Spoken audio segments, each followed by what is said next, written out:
observasi apakah ada denyutan di sekitarnya. Jika terdapat denyutan itu normal dikarenakan kalau tulang kepala bayi belum sempurna, jadi masih ada denyutan di situ. Kemudian kita lihat jika ada rambutnya, kita lihat warnanya, kemudian teksturnya, kemudian kebersihannya. Kemudian kita lihat di kulit kepala bayi apakah ada ruang atau substansi yang ada di kepala bayi. Nah, kemudian kita masuk ke bagian mata. Kita lihat di bagian iris mata bayi berwarna apa, apakah warnanya hitam ataupun coklat.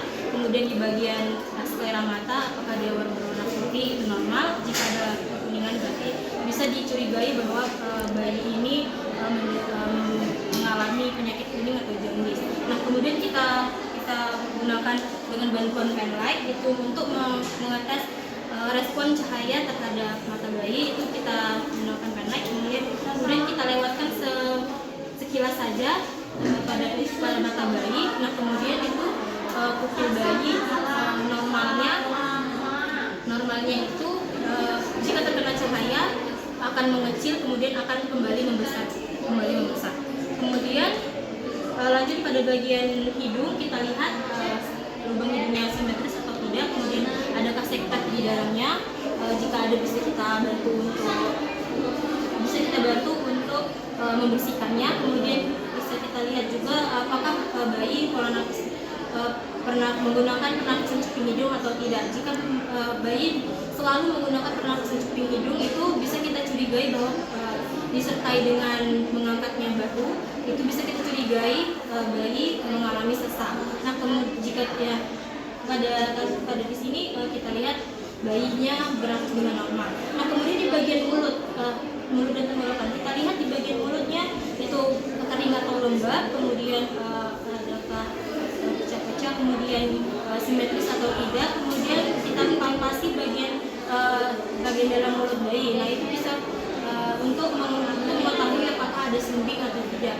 Nah, kemudian jika didapati adanya sumbing, itu bisa kita konsultasi dengan dokter agar dilakukan operasi untuk kembali. Kemudian lanjut kepada bagian leher. Kemudian di bagian leher ini kita lihat simetris atau tidak. Kemudian kita palpasi adakah benjolan di sekitar leher. Kemudian sini kita lihat di sini normal. Kemudian di bagian toras atau dada, kita izin dulu pada ibu untuk membuka bayi. Di sini ya ibu membuka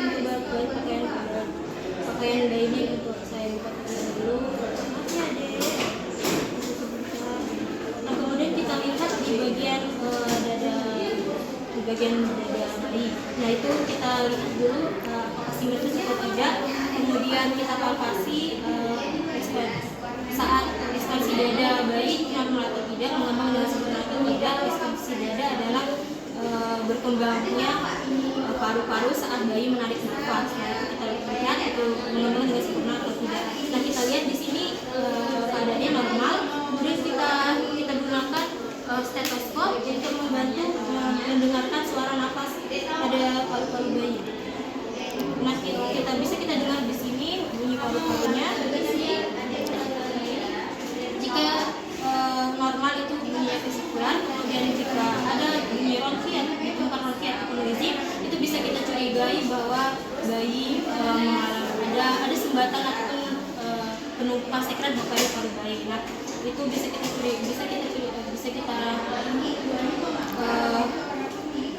bayi itu mengalami. Nah, kemudian jika kita temui seperti itu, bisa kita konsultasikan langsung kepada dokter. Nah, kemudian masuk kepada bagian abdomen bayi, itu kita lihat simetris atau tidak, kemudian ada perubahan kulit atau tidak. Kemudian kita palpasi di bagian abdomen bayi apakah ada benjolan atau tidak. Kemudian juga kita pulsi bagian perut bayi apakah bunyi bayi, itu kita lihat. Sebelumnya juga kita tanya kepada ibu apakah bayi baru selesai menyusui atau tidak.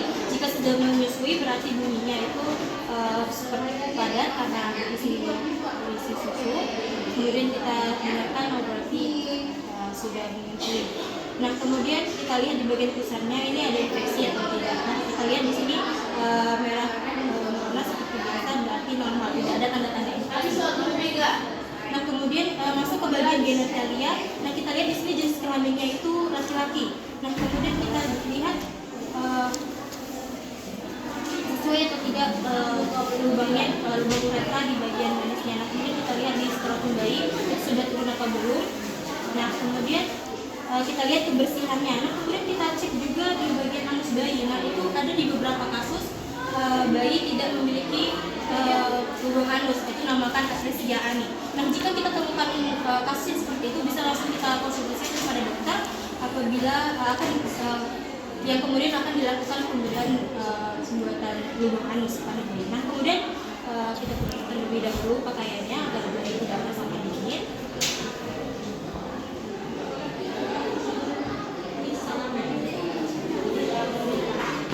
Nah setelah itu kita lihat di bagian ekstremitas khusus panjangnya simetris atau tidak, kemudian sama panjang atau tidak. Kemudian juga kita lihat di bagian jari-jari apakah jumlahnya sesuai atau tidak. Nah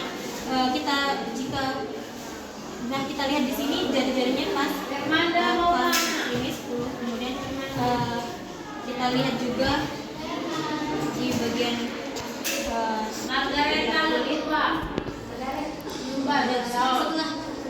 setelah dilakukannya pemeriksaan head itu, kemudian kita ukur berat badan bayi, kemudian kita angkat bayinya. Di sini yaitu kita ukur terlebih dahulu bayinya. Nah kita lihat di sini berat badannya bayi 3 kg, berarti itu normal. Kemudian kita angkat bayinya. Bayinya ke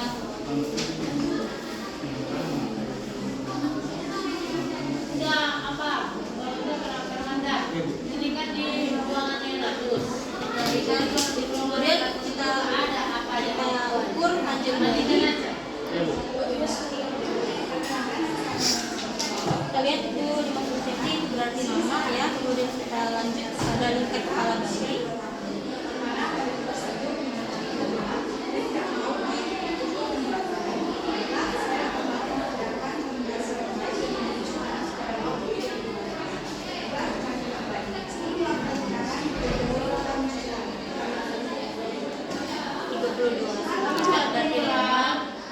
Kemudian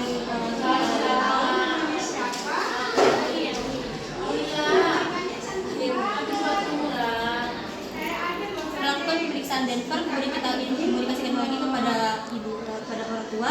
Ibu, di sini kita akan pemeriksaan fisiknya sudah selesai, kemudian hasil daripada anak ibu itu normal semuanya ya ibu. Nah kemudian lanjut kepada pemeriksaan Denver.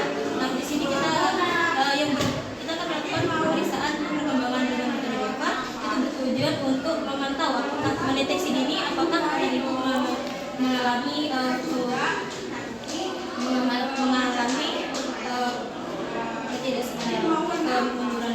dari perkembangannya ibu. Nah kita lihat di sini untuk bayi ibu sudah bisa mengamati tangannya ya ibu. Seperti kita lihat sudah bisa mengamati tangannya, kemudian bisa untuk melihat ibunya, kemudian bisa mengoceh dan juga mengoceh dan sebagainya. Berarti perkembangan dari anak ibu normal ya ibu.